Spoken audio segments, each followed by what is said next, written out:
All right, we are trying out all areas of this new studio right here. We are in the lounge now, and we are joined by one of our new Prime Sports teammates, Udonis Haslem, of course.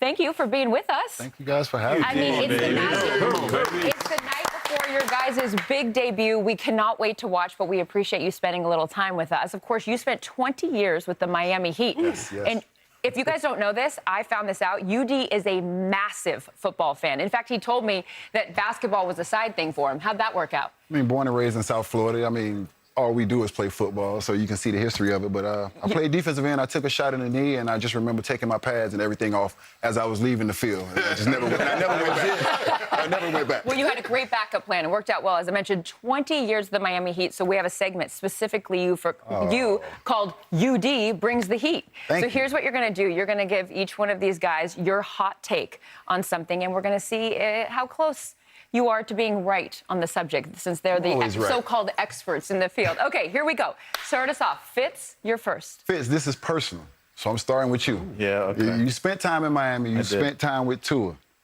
Tell me that this season is salvageable. Please tell me that this season is salvageable. We got him next and week. that Tua can pull it together, and I'm not just a delusional fan. Okay, I wrote something down because I knew you were going to ask me this question. I knew it was going to be Miami. I knew it was going to be about Tua. I knew you're a huge fan. So this is what I would do if I was Tua, because vibes are bad in that building, and what cures all is winning. Yes. And so what I would do, Tua's confidence is shaken right now, and you can tell he's holding on to the ball a little bit. He's a little hesitant.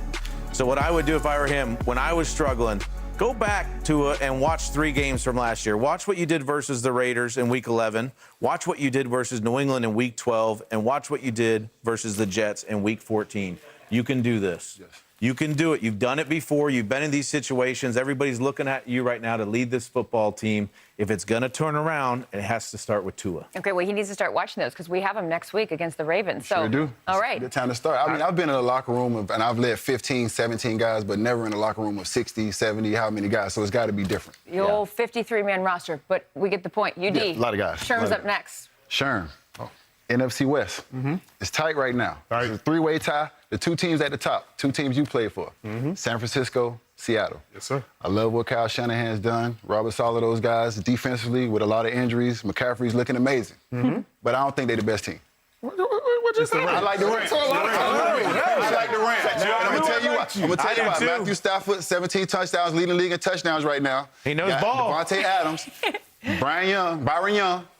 Everything that's going on over there. Jared Verse. I'm liking Puka Nacua. Tutu Atwell, 305. Now Tutu Atwell, 305. Bring the heat. I believe the Rams, and it could be 6-1 if they handle business in Philadelphia. Keep going. So I'm going to tell you right now, I like the Rams. Okay. I love that, UD. I love that for you. But then I just watched. I was on Thursday night. I was there in L.A. at the Rams Stadium when San Francisco walked on in town with guess who? Mac Jones. Who? Mac Jones at the helm. Got it done. Went out there slinging the ball around the yard.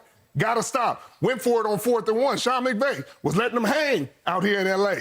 and went home with the L like Cool J. Well, ladies do love him. You make a great point. I also like that. But I like the Rams. Right now, we're going to move on to Whit. What do you got for him? The former Ram. The former Ram. The Pittsburgh Steelers have not won a playoff series since 2016, have not won a playoff game since 2016. They lost 5 in a row. I believe this will be the year that they win a playoff game with Aaron Rodgers leading them. That's my belief. Wow. I like that. Here's what I would say. I'm with you. I think that what the Steelers really need, you looked at last year, Russell Wilson had an impact there, but really when it got down to the last part of the year, they kind of fell apart, defensively and offensively with his production. But you look at Aaron Rodgers, what he brings, the success he's had in the league, and really how they've tried to build this team this year is, hey, we're going to play a little heavier on offense. We're going to ground and pound a little bit offensively. Aaron's going to get the ball out quickly. And then defensively, that's the part I have the question. They can get to the playoffs. I don't have any doubt they have the opportunity of that because you look at the AFC North and really the state it's in.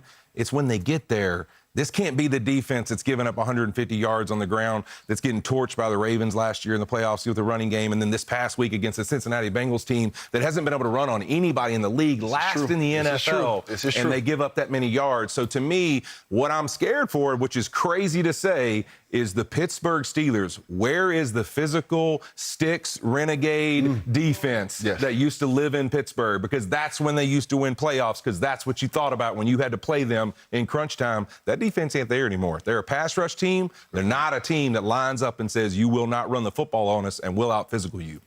Great point. Listen, I can't even argue with that because I saw Chase Brown get off on him last week. So that's a great point. Last but not least, bring the heat to Tony. What do you got for him? What we got? What the hell was you thinking? What the hell? You retired and went to the NFL and became a Hall of Famer when you could have just stayed in Miami and been my backup and got 3 rings. What the hell was you thinking? I wish I looking back. What the hell was you thinking? You could have stayed in Miami and got 3 rings and been my backup. Well, I'll tell you what, I see a lot of people out there maybe don't know this, but I had a little contract situation. So I went and tried out for the Miami Heat and played for a summer league out there. And look at those arms. Here's oh my God, you got it right there. But by the way, 11 rebounds first game, 1 for 7 shooting though. So I knew exactly where I belong. I knew my role too. I knew my role too. But I tell you what though, we were talking about this earlier. The hardest practice that I ever had in my life was with Pat Riley, Stan Van Gundy, Eric Spoelstra, who's now the head coach there, and Bob McAdoo. They had us doing this drill where we ran outside of the court, like, you know, you run on the basketball court. He was like, no, you're not allowed to run it. You have to run outside on the side of the court. Truck lane. And I remember it was a 4-hour practice, and I was breathing out of my ears. You ever breathe out of your ears? You know, like the cartoons. You know the cartoons that are like, yeah. That's what was happening to me. I'm not kidding you. And I couldn't hear anything. And I'm like, this is the most tired I've ever been. And that's when I was like, oh, hell no.